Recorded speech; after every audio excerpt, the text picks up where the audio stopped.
Hello everyone, welcome to random practice.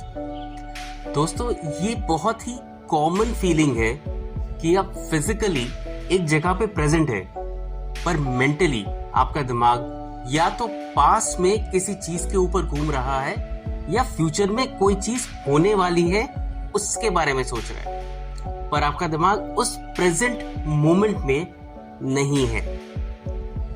ये हो सकता है कि आप एक ऑफिस की मीटिंग में बैठे हैं, बहुत इंपॉर्टेंट मीटिंग चल रही है, पर 3 दिन बाद आपको एक वेकेशन पे जाना है और आपका दिमाग सिर्फ उस वेकेशन के बारे में ही सोच रहा है और मीटिंग में अटेंशन नहीं दे रहा है। और आप घर पर आए ऑफिस से और ऑफिस में काफी कुछ बुरा हुआ आपके साथ, या कोई मीटिंग ठीक नहीं गई या बॉस के साथ कोई आर्ग्यूमेंट हो गया।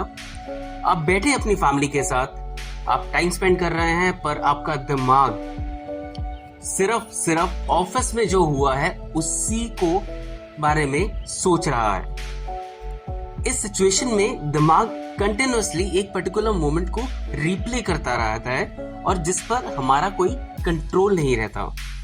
आप कुछ भी करें, अपने दिमाग के बैकग्राउंड में वो चीज चलती रहती है, या तो पास्ट या फ्यूचर। ये जो थॉट्स आपके दिमाग में चलते रहते हैं, ये आपकी प्रेजेंट मोमेंट की अवेयरनेस को पूरी तरह से खत्म कर देते हैं और आप उस प्रेजेंट मोमेंट में पूरा एफर्ट नहीं डाल पाते हैं जो कि आपको डालना चाहिए। ये चीज इफेक्ट करती है आपके रिलेशनशिप्स और आपकी परफॉर्मेंस दोनों को। अब अपने दिमाग को प्रेजेंट मोमेंट में रखना आसान काम नहीं है। ये नेचुरल है कि हम कुछ ना कुछ बैकग्राउंड में सोचते रहते हैं अपने प्रेजेंट मोमेंट में होने के बावजूद, पर अगर आपका दिमाग प्रेजेंट मोमेंट में रहता है, यानी कि आप प्रेजेंट में जीना सीख जाते हैं, तो आपकी जिंदगी में एक बहुत ही अलग चेंज आएगा। यानी कि आपकी जिंदगी पूरी 360 डिग्रीज चेंज कर जाएगी। तो यही है आज का टॉपिक, बीइंग प्रेजेंट। अब ये बीइंग प्रेजेंट का एग्जैक्ट मतलब क्या है? आसान भाषा में बोलूं तो बीइंग प्रेजेंट का मतलब ये है कि आप जो भी काम कर रहे हैं, आप किसी से बात कर रहे हैं या कोई काम कर रहे हैं, आपका दिमाग वहीं पर है। यानी कि आपके दिमाग का 100% कॉन्सेंट्रेशन उसी काम पर है और वो कुछ और नहीं सोच रहा है। आप सुबह उठते हैं, तैयार होते हैं, ऑफिस जाते हैं, सारा काम करते हैं और वापस घर आ जाते हैं। ये सब कुछ ऑटो पायलट मोड पे चलता रहता है। अब बीइंग प्रेजेंट का मतलब ये नहीं है कि आप अपना डेली टास्क पूरा कर रहे हैं या नहीं।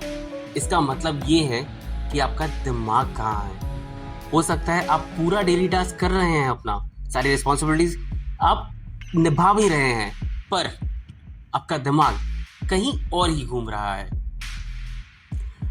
हम सभी कभी ना कभी पास्ट और फ्यूचर के बारे में थोड़ा थोड़ा सोचते हैं, एंड दैट इज ओके। पर अगर आप कंटिन्यूअसली सोचते ही रहते हैं और वहीं पर बस जाते हैं तो दिक्कत हो सकती है। ये ज्यादातर तब होता है जब आप बहुत ज्यादा बोर्ड होते हैं या बहुत ज्यादा किसी चीज को लेकर स्ट्रेस्ड आउट फील करते हैं। तब आपका दिमाग कहीं और घूम रहा है और पर्टिकुलर टास्क जो आप उस मोमेंट पे कर रहे हैं उस पे कॉन्सेंट्रेट नहीं कर पाता है, जबकि ये बिल्कुल उल्टा होना चाहिए। बीइंग प्रेजेंट दोस्तों एक पावर है और एक स्किल है जो अगर आपने डेवलप कर ली तो आपको बाकी क्राउड से बहुत बहुत अलग महसूस होगा और इनफैक्ट आप उनसे 2-3 कदम आगे बढ़ जाएंगे, एक बिल्कुल अलग लेवल पर। बीइंग प्रेजेंट इतना इम्पोर्टेंट इसलिए है क्योंकि ये आपके energy level, motivation, focus, awareness, हर चीज पर इफेक्ट करता है। आप प्रेजेंट होने की वजह से एक बहुत ही अच्छे लिसनर भी बनते हैं और जो भी टास्क आप कर रहे हैं उसमें आपकी एफिशिएंसी ऑलमोस्ट 10 टाइम्स बढ़ जाती है दैन अ पर्सन जो प्रेजेंट नहीं है। अब अगला सवाल ये है कि इस बीइंग प्रेजेंट की पावर को हम कैसे पा सकते हैं। Well let me tell you, ये आसान नहीं है, क्योंकि कोई भी चीज जिसकी वैल्यू बहुत ज्यादा है उसे पाना आसान नहीं होता, और इसे भी पाना आसान नहीं है, क्योंकि जो आपकी हैबिट है कि पास्ट या फ्यूचर में दिमाग घूमता रहता है, ये आपके कंट्रोल के टोटली बाहर है और इसका कोई इलाज नहीं है। आप अपने दिमाग को बोल नहीं सकते कि भाई तुम प्रेजेंट में आ जाओ, क्योंकि आप नहीं कर पाओगे। पर नीचे कुछ पॉइंट्स देखते हैं जिसको फॉलो करके आपका दिमाग शायद प्रेजेंट मोमेंट पे आना शुरू हो जाए या काफी हद तक आप ये स्किल या पावर अचीव कर लें। Point number 1, focus on your breathing. जब आप बहुत ही ज्यादा फोकस करने की कोशिश कर रहे हैं पर आप फोकस नहीं कर पाते हैं, क्यों? क्योंकि आपका दिमाग यहाँ वहाँ घूमने फिरने गया हुआ है, या तो पास्ट में या फ्यूचर में। उस समय आप बैठिए, लंबी सांसें लीजिए और 100% फोकस रखिए अपनी ब्रीदिंग के ऊपर। कुछ आप ब्रीदिंग एक्सरसाइजेस भी कर सकते हैं जो इंटरनेट पे आपको बहुत आसानी से मिल जाएंगी, और वो फॉलो करें। धीरे धीरे आपका दिमाग सेंटर में आना शुरू होगा और ब्रीदिंग के ऊपर फोकस करेगा। इससे आपको कंसंट्रेशन बहुत इम्प्रूव होगा और बीइंग प्रेजेंट की सिचुएशन में आप जाते हुए नजर आएंगे। Point number 2, meditation. मेडिटेशन करने के लिए बहुत सारा पेशेंस और डेडिकेशन चाहिए, क्योंकि बहुत सारी कंसंट्रेशन की ज़रूरत पड़ती है, जो कि ब्रीदिंग एक्सरसाइजेस के साथ अगर आप मेडिटेशन भी करेंगे तो आपको बहुत बहुत मदद मिलेगी बीइंग प्रेजेंट की सिचुएशन में आने के लिए। मेडिटेशन आपको एंजाइटी, स्ट्रेस, ओवरथिंकिंग, इन चीज़ों से भी लड़ने में बहुत मदद करता है और धीरे धीरे आपके नेगेटिव थॉट्स रिमूव करके आपकी लाइफ में पॉजिटिविटी लेकर आता है। प्लस आप धीरे धीरे प्रेजेंट सिचुएशन में ज़्यादा कंसंट्रेट करते हैं पास्ट और फ्यूचर को छोड़कर।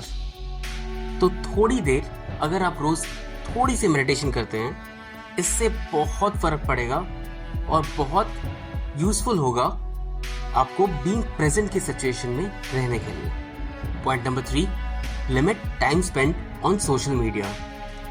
आजकल सोशल मीडिया बहुत ही इम्पॉर्टेंट चीज़ है हमारी लाइफ में, बट जब आप सोशल मीडिया खोलते हैं आपको एक मेमोरीज का सेक्शन दिखता है जहाँ पे 5 साल पहले आप एक बहुत ही अच्छे वेकेशन पे गए थे, या आप देखते हैं अपने किसी दोस्त को जिसने पोस्ट किया है एक बीच पर लेटे हुए और एंजॉय करते हुए, और आप बहुत ही जेलस हो जाते हैं। अब ये चीज़ें बहुत ज़्यादा अफेक्ट करती हैं आपके दिमाग को और आप इसके बारे में सोचते रहते हैं। इसलिए थोड़ा लिमिट करें सोशल मीडिया को, अपने नोटिफिकेशन के टैब को ऑफ रखें ताकि आप सोशल मीडिया पे कम टाइम स्पेंड करें। इससे आपका दिमाग थोड़ा खाली रहेगा और इधर उधर कम भागेगा। Point number 4, stay connected with your body. एक बार अपनी बॉडी का एक बॉडी स्कैन करें खुद, कि आपको पसीना आ रहा है कि नहीं, आपके सर में दर्द है, या आपने आखिरी बार पानी कब पिया था, या आपके पैरों में दर्द है, एक्सेट्रा एक्सेट्रा। अब इससे ये होगा कि ये सब चीज़ें अगर हो रही हैं मतलब आप प्रेजेंट मोमेंट पे जी नहीं रहे हो। अब इससे आपको सीखना है और मे बी अपनी लाइफस्टाइल में और डेली रूटीन में आप कुछ चेंजेस ला सकते हैं जिससे आपकी बॉडी पर थोड़ा कम स्ट्रेस पड़े और इस वजह से आपको प्रेजेंट मोमेंट में जीने में मदद मिलेगी। Point number 5, keep a gratitude journal. आप पूरे दिन में जितनी पॉजिटिव चीज़ें हैं उससे आइडेंटिफाई करें, जैसे कि आज मौसम बहुत अच्छा था, या आप कोई ड्रेस पहनकर बहुत ही खूबसूरत लग रहे थे, और या किसी एम्प्लॉय ने या किसी दोस्त ने आपको किसी चीज़ के लिए अप्रिशिएट किया या कोई अच्छा काम किया। इससे बहुत ही पॉजिटिविटी आती है आपके दिमाग में और जिससे कि बहुत बहुत हेल्प मिलती है आपको प्रेजेंट सिचुएशन में रहने के, क्योंकि आप थोड़ा सा सेटिस्फाइड फील करते हैं कि आपके साथ पूरे दिन में क्या क्या अच्छा हुआ है। Point number 6, practice mindful eating. Believe it और नॉट, ये एक बहुत ही अच्छा टूल है आपके मेंटल प्रेजेंस और अवेयरनेस को बढ़ाने के लिए। नॉर्मली आम दिनों में हम लोग काफी जल्दबाजी में खाना खाते हैं, स्पेशली लंच। ऑफिस के काम के बीच में बस छोटा सा एक ब्रेक लेते हैं, जल्दी से खाना खाते हैं, या फिर हम खाना खाते खाते बात करते रहते हैं, या टीवी देखते हैं, या अपने फोन में कुछ देखते रहते हैं। बट खाना खाने का ये सही तरीका नहीं है। जब आप खाना खा रहे हैं तब आपको सिर्फ खाना खाना है। आपको अपने खाने को स्मेल करना है, उसे देखना है, अपने सेंसेस को यूज करना है, और उसके बाद उसे टेस्ट करना है और एंजॉय करना है। ऐसा करने से आपके सेंसेस काफी यूज होते हैं, और ये बहुत सिमिलर है बॉडी स्कैन की तरह, जैसे आपको पिछले एक पॉइंट में बताया गया था। अगर आप इससे प्रैक्टिस करेंगे तो काफी हद तक प्रेजेंस ऑफ माइंड इंक्रीज करेगा, और ये भी आपको काफी मदद करेगा धीरे धीरे प्रेजेंट मोमेंट में आने में। Last point, understand that you don't have all the answers. ये शायद इस डिस्कशन का सबसे इम्पोर्टेंट पॉइंट है। हमारा जो दिमाग है वो पास्ट और फ्यूचर में इसलिए घूमता रहता है क्योंकि हमारे दिमाग में बहुत सारे सवाल होते हैं और हम उसका जवाब ढूंढने की कोशिश करते हैं, और जवाब ना मिलने पर हम लोग फ्रस्ट्रेट भी हो जाते हैं। अब ये मान लीजिए कि आप कोई मैच देख रहे हैं और आपको पहले से पता है कि कौन सी टीम जीतने वाली है, तो क्या मैच देखने में आपको उतना ही मजा आएगा? नहीं। एक अनसर्टनिटी का फैक्टर हमेशा लाइफ में होना चाहिए। आपको नहीं जानना है हर चीज के आंसर्स, इसकी कोई जरूरत नहीं है। लेट लाइफ कम। आप जिंदगी को एवरी डे के हिसाब से जीना प्रेफर कीजिए, ना कि अपने पास्ट और फ्यूचर में। इससे आप अपनी लाइफ को एंजॉय कर पाएंगे, और जब तक वो अनसर्टनिटी का फैक्टर नहीं होगा कि आगे क्या होने वाला है, तब तक जिंदगी जीने का मजा नहीं आएगा। बस आज के लिए इतना ही। उम्मीद है ये डिस्कशन आपको अच्छा लगा होगा और यूजफुल लगा होगा। अगर आपको ये डिस्कशन अच्छा लगा है तो प्लीज चैनल को लाइक और सब्सक्राइब करें, और बेल आइकॉन को दबाना ना भूलें।